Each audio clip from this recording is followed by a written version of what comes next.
People are so bad at predicting the future because they're always trying to predict what's going to change. They're always trying to predict what's the next new technology, who's going to win the next election, when's the next recession going to come. And our ability to do that is zero. It's virtually zero. If your life played out 1,000 times, 1,000 different iterations of your life, what would be true in 999 of them? A lifetime of good savings habits can't be transitioned into a spending phase. Look, I think what a lot of people want out of money is the ability to stop thinking about money. They want to have enough money so that they can stop thinking about it and just focus on other stuff. But that ultimate goal can break down when your relationship with money becomes an ingrained part of your personality. Years ago, I came across this quote from the Washington Post that was from June of 1927, the roaring 1920s, the last hurrah before the Great Depression. The headline says, quote, "The more you are snubbed while poor, the more you enjoy displaying your wealth when rich." I think that is timeless. It explains so much. After the COVID-19 lockdowns, there was this concept of revenge spending. Just a furious blast of conspicuous consumption, letting out everything that had been pent up and held back in 2020. And revenge spending, I think, happens at a broad level too.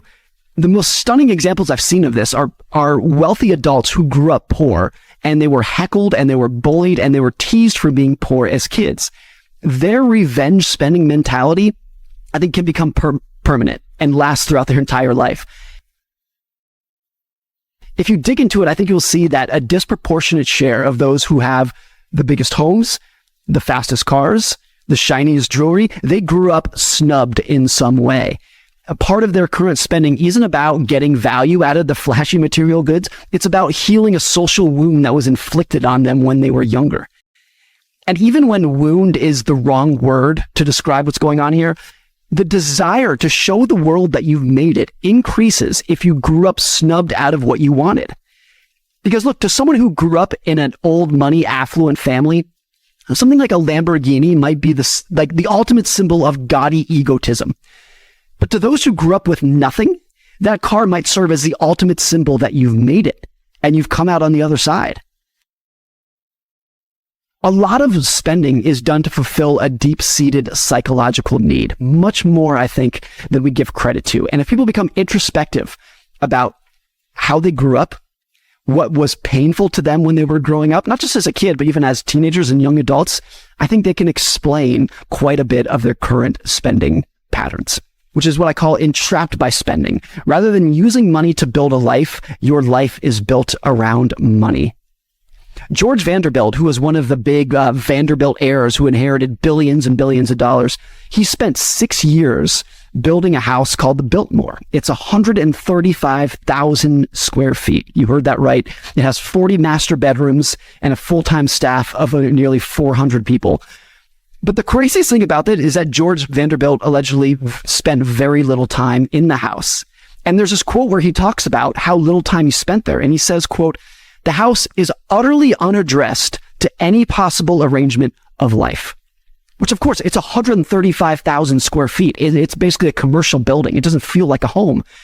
But the house, nevertheless, it costs so much money to maintain that it nearly ruined Vanderbilt. 90% of the land was eventually sold off to pay taxes, and the house was turned into a tourist attraction. You can still go visit it today.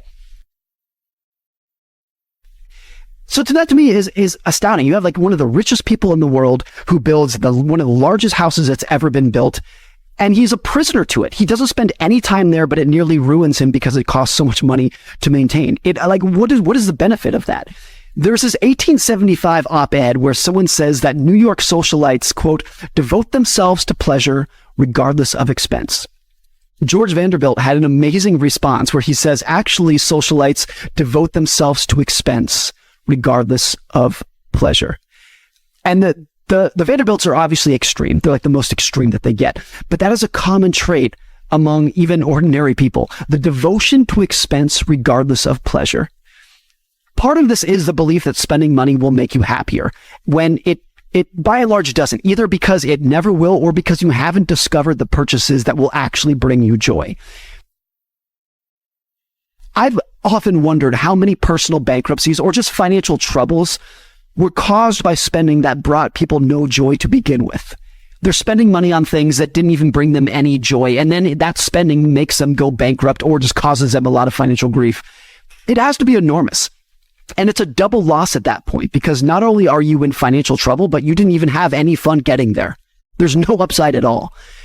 I have this old friend who buried himself in credit card debt to go skiing in Europe, and he loved every single second of it. That I can wrap my head around. Like, that decision, that makes sense. Even if I wouldn't necessarily recommend burying yourself in credit card debt, but he's in control of his finances. He knew exactly what he was doing. But what about those whose spending is just driven by the belief that money is to be spent regardless of what pleasure it might bring? Money to them has them by the neck. They are held captive by its influence. They are prisoners to their own money. This is what I call frugality inertia. A lifetime of good savings habits can't be transitioned into a spending phase. Look, I think what a lot of people want out of money is the ability to stop thinking about money. They want to have enough money so that they can stop thinking about it and just focus on other stuff. But that ultimate goal can break down when your relationship with money becomes an ingrained part of your personality. You struggle to break away from focusing on money because the focus itself is a big part of who you are. If you developed an early system of saving money and living well below your means, great, that's awesome, you've won. But if you can never break away from that system and you insist on a heavy savings program well into your retirement years, what does that look like? Is that still winning? For a lot of people, no, it's not. I talk to a lot of financial planners who say that one of their biggest challenges is getting clients to spend their money in retirement, even like an appropriate conservative amount of money. And so many of them just can't. Frugality and savings become such a big part of some people's identity that they can never switch gears. And look, I think for some people, that's actually fine. That's okay. Because watching money compound gives them more pleasure than they would ever get spending it. But that's maybe like 5% of people or something that actually truly enjoy watching money compound.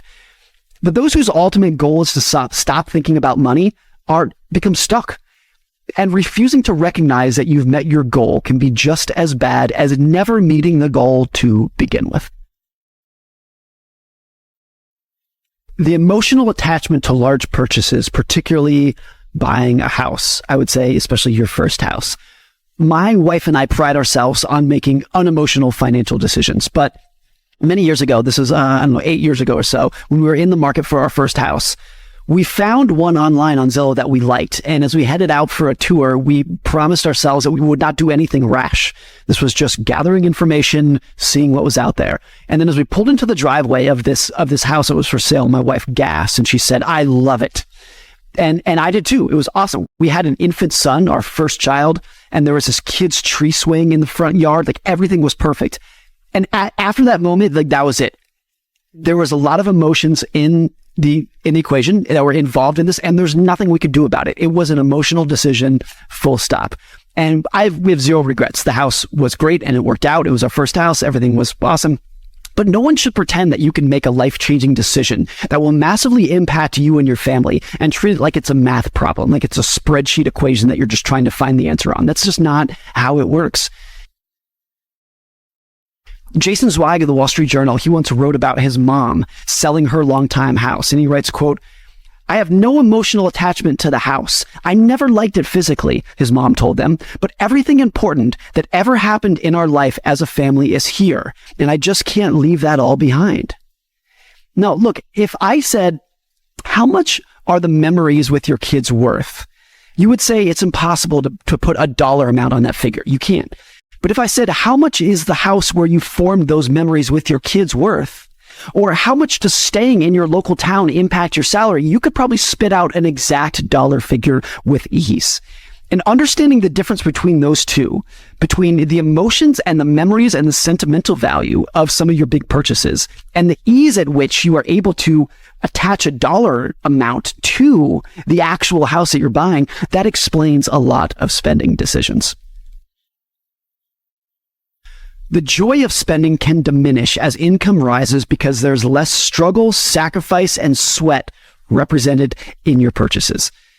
In his 1903 book, The Quest for the Simple Life, author William Dawson writes that, quote, "The thing that is least perceived about wealth is that all pleasure in money ends at the